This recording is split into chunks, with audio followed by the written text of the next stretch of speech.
I want you to watch this video from the beginning to the end, and then I'm going to tell you what I think.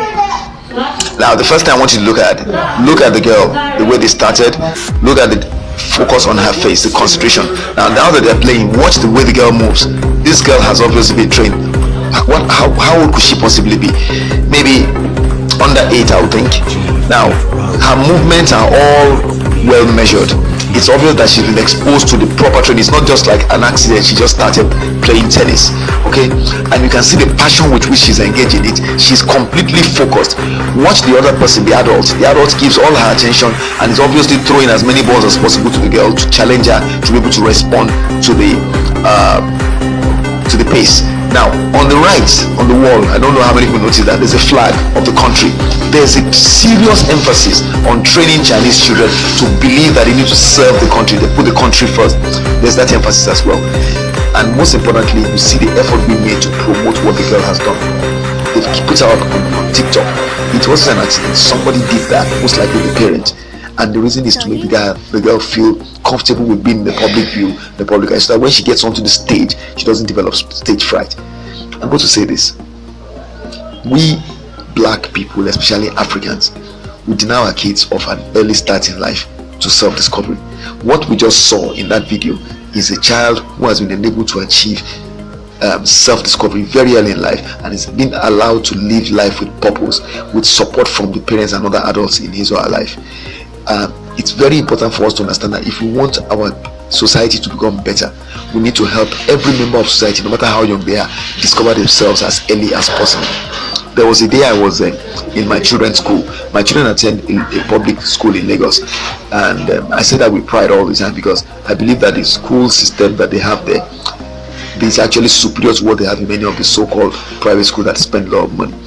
I was having a conversation with one of the teachers when a parent who was sitting next to my daughter at that time was 11 years old, and of course every once in a while the issue comes up about my daughter's skills as hairstylist and all that.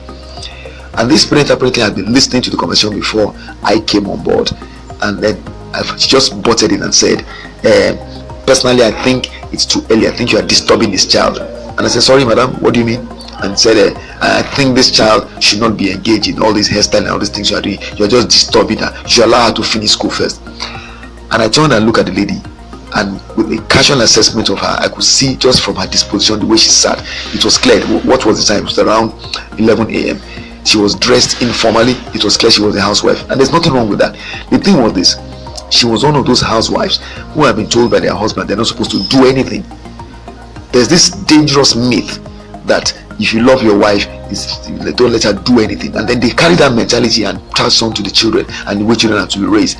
The children are not supposed to do anything until it's time for them to leave school or until they leave school. So they let a child go through life without being prepared for the vicissitudes of life that he or she is going to encounter.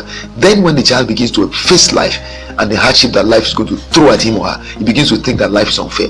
He begins to think that there are enemies somewhere that are against him or her. That is because they don't introduce children very early in life to the need to apply themselves with diligence and hard work, a diligent and hardworking mentality. Look at this little girl. That is why we have world champions in many sports that are from China. That is why we see many young children below the age of 10 achieving things that many people at the age of 25, 30 cannot even conceive of doing. Because the Chinese train their kids from a very young age to have powerful mental stamina. They teach them to be achievers, to have an achievement mentality. This is not about lecturing anybody. This is not about motivating anybody. It's about telling us that we need to change the way we raise our kids. We need to teach our kids that it's important for them to find their purpose early in life and pursue it with passion, devotion, and determination as early as possible in life. And we need to give them all the support they need to achieve that goal. Unfortunately, many parents think the opposite is what they should do.